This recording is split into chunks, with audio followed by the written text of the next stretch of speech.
সত্যি তো বলছি, আমি কিছু শুনিনি। তুমি কিছু বলবে মনে হয়। হ্যাঁ, তুমি বলো আমার কাছে, আমি তো তোমারই সাথী, তুমি আমার কাছে তো বলতেই পারো, বলো। আর মাত্র 7 দিন আছে আমার বিয়ের। 7 দিন পরে আমার বিয়ে। হ্যাঁ, তোমার সাথে সাথে পরে তো আমার সাথে বিয়ে হবে। না না, তোমার সাথে না, কার সাথে? অন্য আরেকজন। তাই বলি কি, তুমি আমাকে ভুলে যাও। তোমার মুখে এই কথা মানায় না। তুমি আজ এই কথা বলতে পারলে?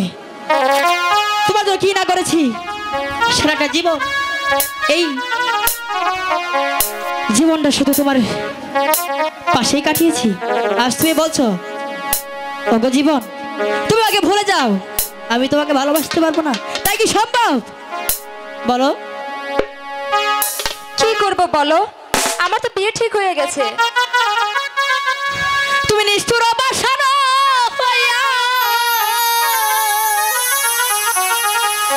তুমি নিষ্ঠুর অবাসনা হইয়া কারে তুমি করেছো রে বিয়ারে বন্ধু, বউলায়া যাও চাইলা না ফিরিয়া রে। তুমি নিষ্ঠুর অবাসনা হইয়া, নিষ্ঠুর অবাসনা হইয়া কারে তুমি করেছো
জীবন, বলো।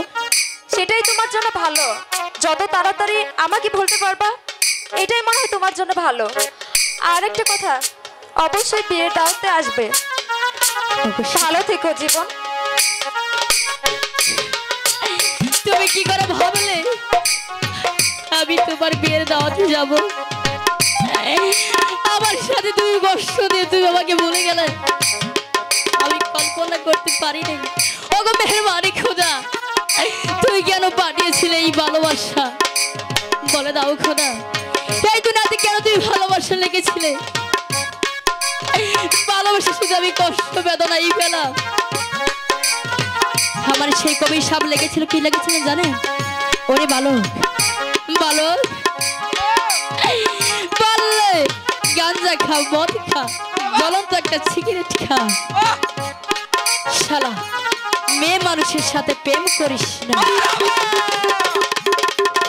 এই লেখাটা কবি সাপ লেগেছিল। কি লেগেছিল জানেন?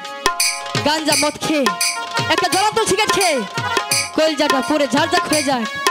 শালা কখনোই মেয়ে মানুষের সাথে প্রেম করিস